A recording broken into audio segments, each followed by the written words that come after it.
Welcome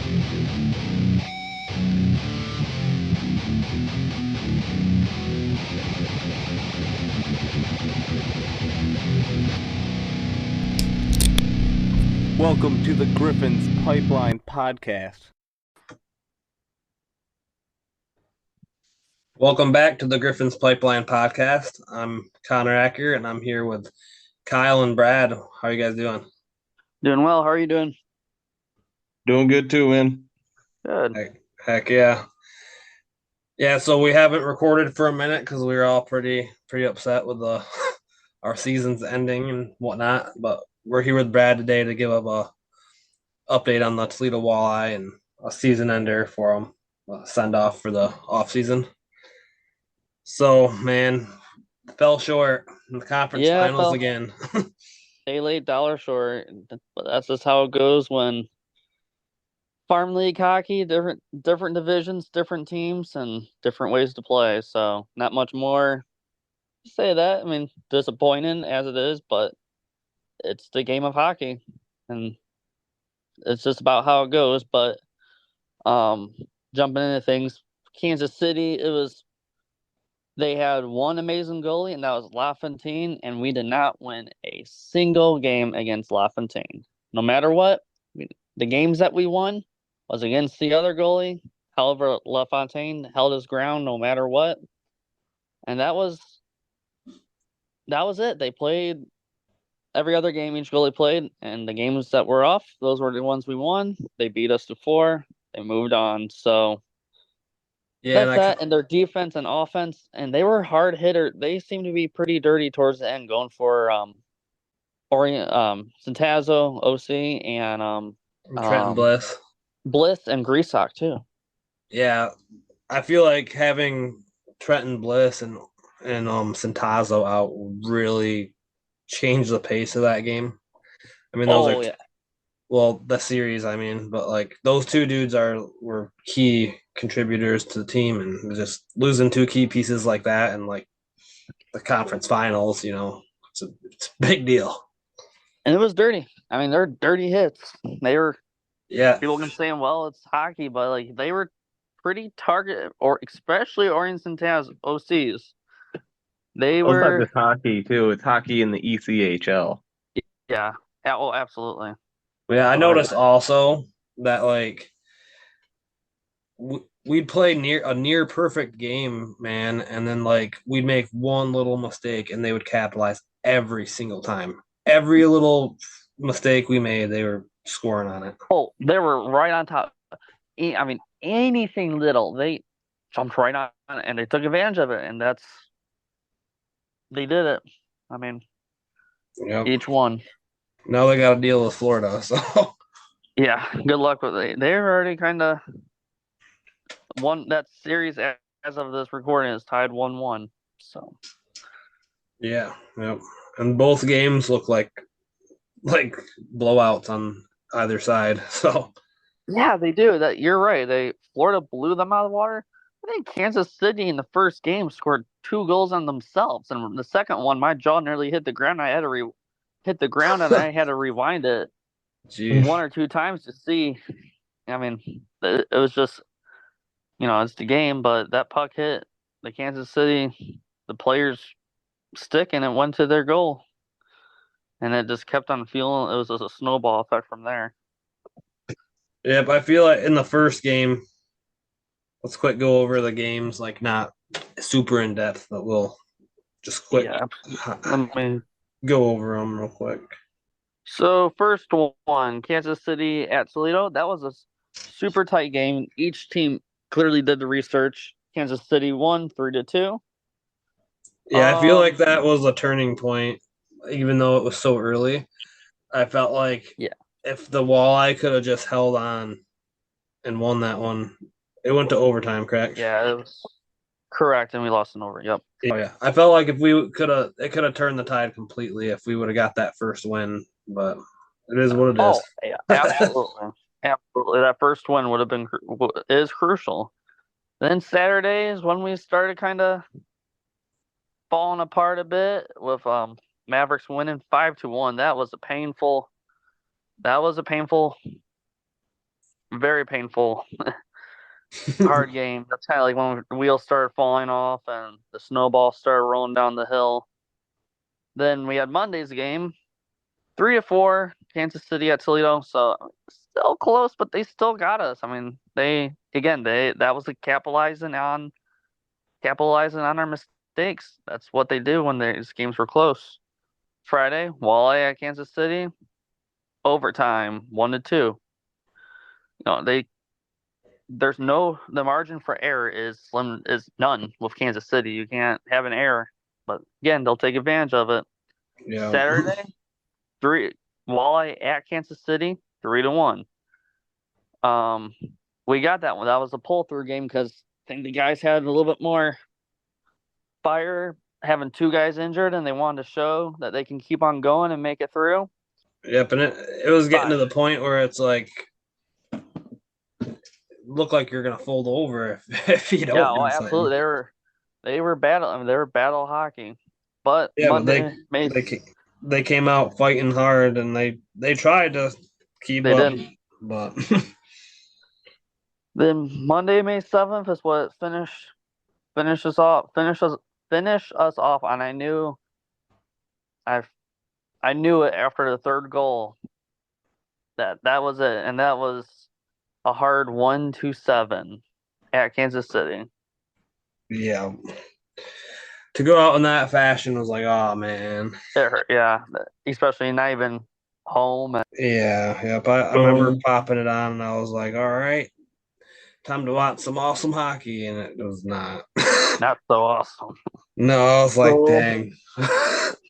Despite the tough loss there at the end, were you satisfied with Mikish's performance in the playoffs? I was. Coach?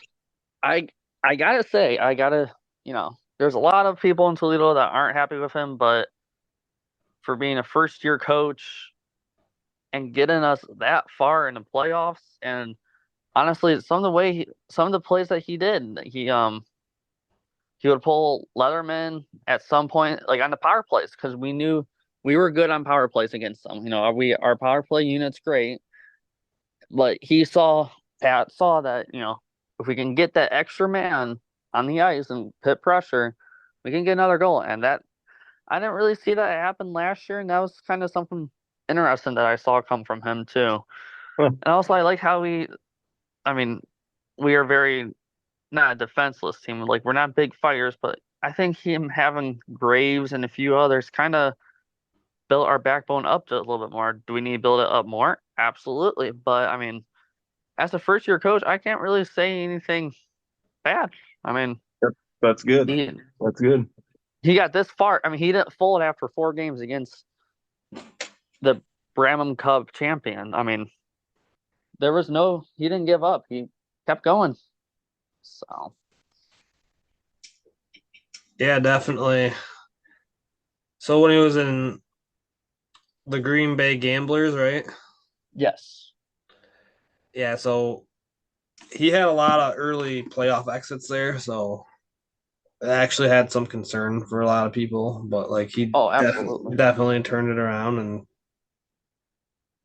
definitely looking good, man. And that's got to be hard for him too. He's a first-year coach, the pressure.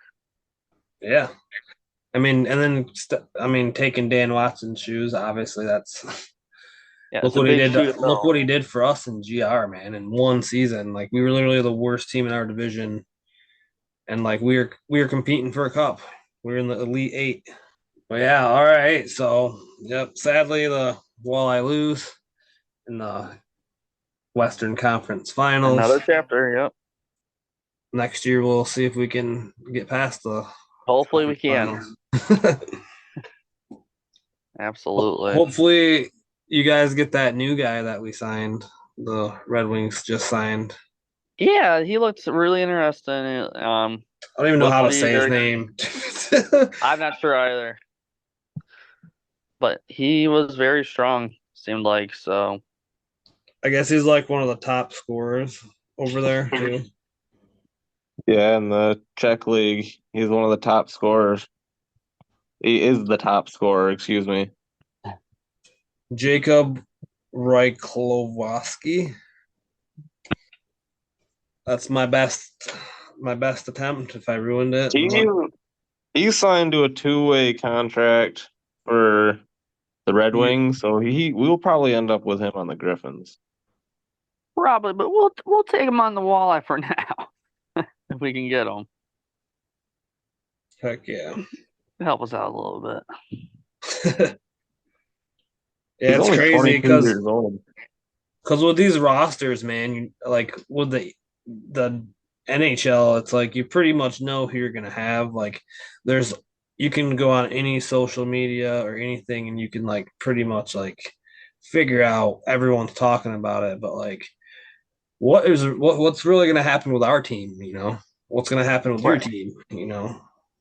It's like a whole different story because it's like it all depends on what the Red Wings do, and then it just trickles down, and then matters what the Griffins do for the Walleye. And trickles down. Yep. It's crazy. So speaking of trickling and going up and down, should we do the hot and cold? Yeah, absolutely. We're this close to crowning the Stanley Cup champion. And with the action heating up on the ice, it's even hotter at DraftKings Sportsbook, an official sports betting partner of the NHL. New to DraftKings? Listen up. New customers can get no sweat bet up to $1,500. Just deposit at least $5 and you'll get a bonus bet back equal to your first bet if it doesn't hit. Download the DraftKings Sportsbook app now and use code THPN. That's code THPN for new customers to get a no sweat bet up to $1,500 if your first bet doesn't hit. Only on DraftKings. The crown is yours. Gambling problem? Call 1-800-GAMBLER, or in West Virginia, visit www.1800gambler.net. In New York, call 877-8-HOPENY or text HOPENY 467369. In Connecticut, help is available for problem gambling. Call 888-789-7777 or visit ccpg.org. Please play responsibly. On behalf of Boot Hill Casino and Resort in Kansas. 21 plus age varies by jurisdiction. Void in Ontario. One no sweat bet per new customer. Issued as one bonus bet based on amount of initial losing bet. Bonus bets expire 168 hours after issuance. See pkng.co/ice for eligibility, wagering, and deposit restrictions, terms, responsible gaming resources. Copyright NHL 2024. All rights reserved.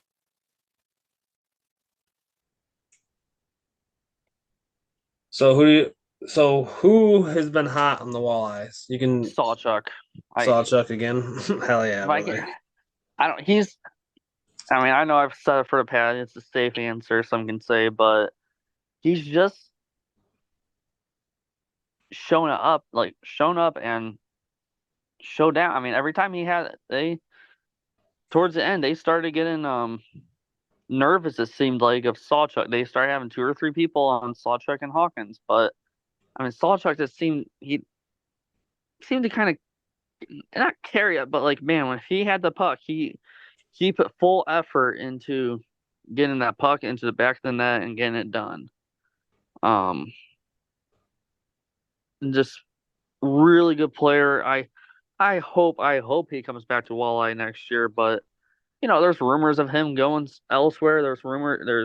He could go up to Grand Rapids, but he was also at Grand Rapids this year, and he seemed to come back down to Toledo quite often as well, which is all right. We'll take it.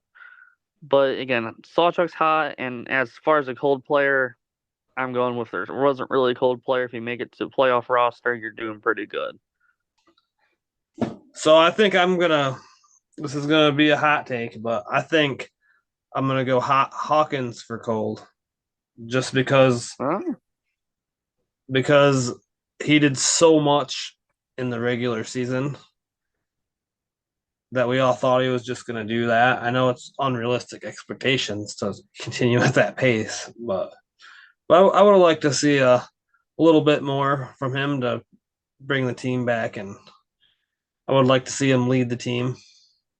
But yeah, it's just expecting a lot. He was not cold by any means. He was obviously playing his heart out there. Yeah, I can see it. Absolutely, I can see that. He great regular season, 7 records, and then he still did great in playoffs, but not. I felt like the expectations were set maybe a little bit too high for him, and then see, like maybe having from my view, I don't watch all the walleye games because I'm like so busy watching like the Griffins, Right, you got covering the your Griffins. team. So like when I came to the playoff, like obviously I'm not gonna watch the playoffs, but like when I came to the playoffs, it was like I almost expected a little more from them because all the hype I've been hearing. So I just Absolutely. that's the only reason I'm putting him on cold because I almost expected a little more. Absolutely, I agree. More of an outsider, But I don't know exactly. I'm not a professional or anything, so. No, but I can see your point of view. Your main team's Grand Rapids. You hear all this crazy stuff about Hawkins and don't really see too much from him. So I agree with you on that one. Yeah, for sure. All right, Kyle. What's up, brother? I'll give you a hot or cold. Yeah, I just I need your opinion, Brad, All right. about Alexandre Doucet. Doucet. I like him. He did wonderful. He had 19 goals. That's for regular season. 19 goals in regular season, 1 goal in playoffs, which I feel like if he was on, because I think he was mainly on third string. I feel like if he was on a higher string, he would have done a little bit better. But then again, you got to play on whatever string that you're on. You got to do well with whatever string. So, Yep. I wouldn't say he's hot. I wouldn't say he's cold. He's kind of in the middle because, I mean, I seen potential of him on the ice and stuff. Yeah, he's in lukewarm water, I would say. Yeah, because I mean, last year before this year, he played for the Halifax Moosehead, and he was an overager, but he was like the best scorer. He like had so many points, dude. Right. So like,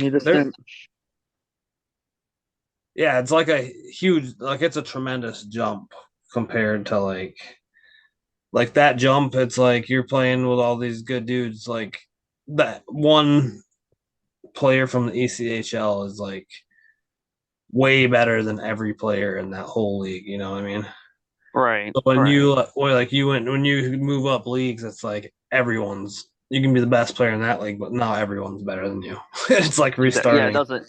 It's a whole different animal, whole different ball game on that. Yeah, but it's like hitting the restart button. Like, oh, here we go. Or like when you're playing NHL, the game, you like go from pro mode to all pro mode. But yeah, pretty much. So in other news, we got Lethman leaving. Yep, sadly. He's going over to Finland, I believe, correct? Correct, I don't remember what team it is. Yep, it's Finland. Yep. Good luck to John Lethman overseas. Thank you very much, John Lethman. Jan Bednar got signed. Didn't get signed by Detroit, but just I think today was signed by Grand Rapids for a contract. So I'm sure he'll be back down to the Walleye next year, and maybe in a stretch he'll be up to Grand Rapids. But I can see him easily back down in Toledo for another few years. Yeah, definitely. If he decides to. I feel like Kosa's going to get a majority of the time up there. And absolutely. We don't know what's going to happen with Hutchison, if he'll be back or not.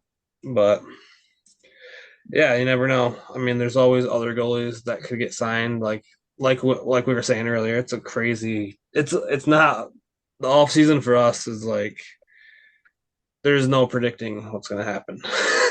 Right. Oh yeah. No, that's how a farm team goes too for us walleye. You get attached to them, you love them, and then they go. Yep. So. Yeah, and the best case scenario is they just go up to the team you're affiliated with, because a lot like who knows what happens with Hutchinson. There's a big goaltender gap, it seems like, now in this organization. Oh, absolutely. So yeah, the sooner Augustine gets here, the better. But I think we're going to have to make some moves this offseason to line up some depth in this goaltending room for this organization. Definitely. I agree with you on that one. Agreed. I don't think Hutchison would be a bad signing to keep around because he's just been a consistent dude in the net. And I mean, yes, Kosa did take over, but like he's been solid and he'd be like he's great to have in the depths, like you were saying. Yeah, and like Lethemon was the only other Griffin other than Huso that played in a Griffins jersey this year beside Kosa and Hutchinson. So it's like I would say we definitely need somebody there. Hutchinson is, obviously the number 2. I'd say keep him around for sure. And then it'd be interesting if Bednar gets some games for the Griffins next year too. Yeah, it would probably towards the end. I can see that easily.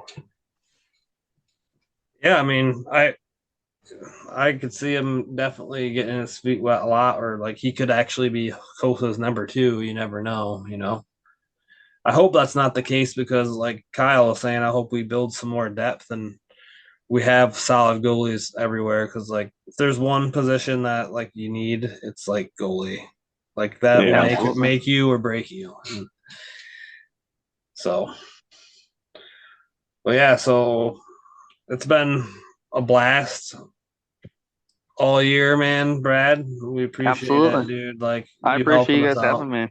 Yeah, for sure, man. And we'll all come back for sure next year. Absolutely.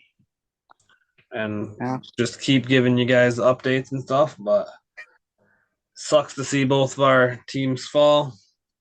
And we got one segment left for you guys, and that'll be the penalty box.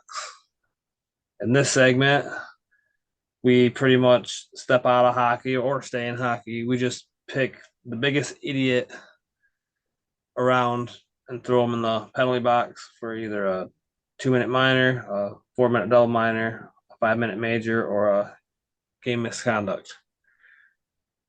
So I'm going to go first this time. So who I'm throwing in the penalty box, there's this dude going to court on a suspended license. He calls into court driving his car and on like via Zoom or something, and pretty much the judge is like, "Are you driving right now?" And he's like, "No, 1 second, I gotta park real quick." He's like, "Yep, I'm parked now." He's like, "Yep." He's like, "You're turning yourself in jail." He's like completely like blown away that this guy actually drove while on a suspended license. I know what you're talking about. Crazy. I thought that was pretty fun. Yeah, I know exactly. I remember I watched and I was like, you got to be kidding me. Yeah, the judge is pretty much like, dude, what the heck? He's like, "Are you driving right now?" He's like, "This dude has a suspended license, right?" And they're like, "Yeah." He's driving right now. He's like, "Well, all right. So the defendant has 48 hours to turn himself into the jail." And yeah, he pretty much he looked like he was blown away that he was going to jail. So have fun in the box, dude. Or jail. Have fun in jail for misconduct because you're an idiot. But all right. Who's up next? Who wants to go?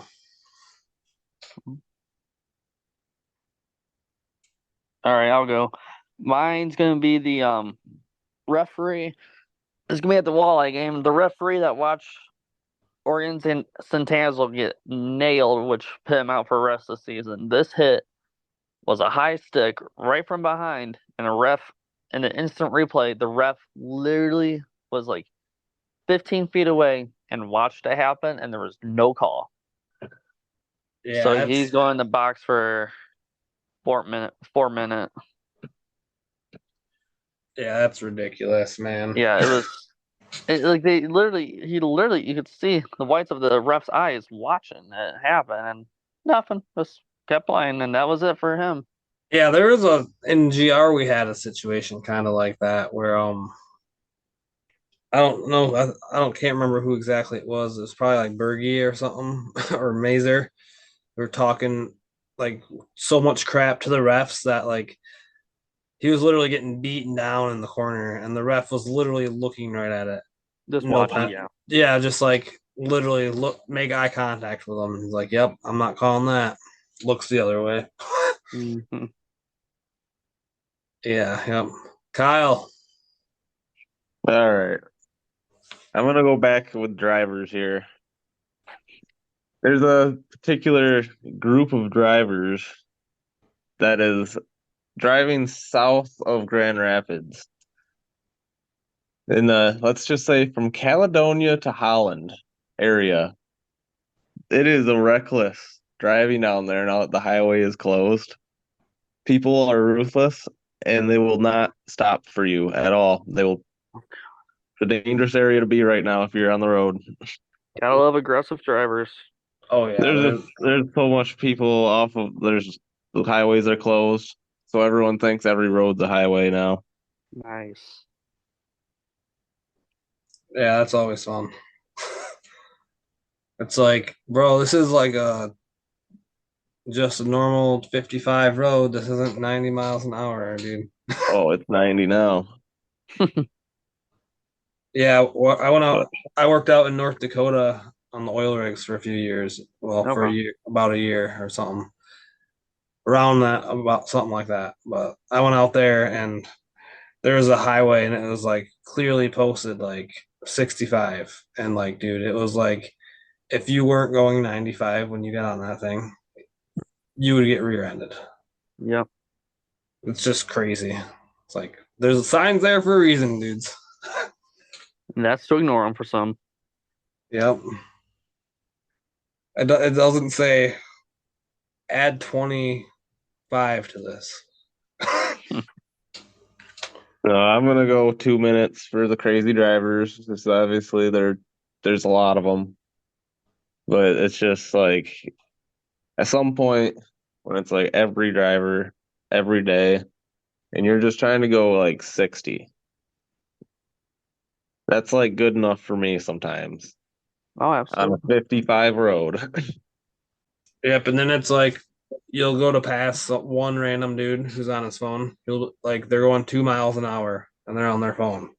So you pass them and they like freak out and they like chase after you. It's like, dude, I'm just trying to get to where I'm going on time, not like 2 miles an hour. Sorry, I passed you, man. It's not personal or anything. I'm just trying to get where I'm going. It's always personal. Yeah. But yeah, awesome guys. Yeah, we'll probably catch up around the draft with Brad. Yeah. And I'm sure there'll be a lot of stuff happening between then. If anything crazy happens, we'll do an emergency episode. Like it's got to be pretty crazy though for us to drop an emergency episode. But yeah, we're part of the Hockey Podcast Network. Thank you, Hockey Podcast Network, for making this possible for us. And thank you, DraftKings, for sponsoring us. Until next time, go Griffins, go Walleye.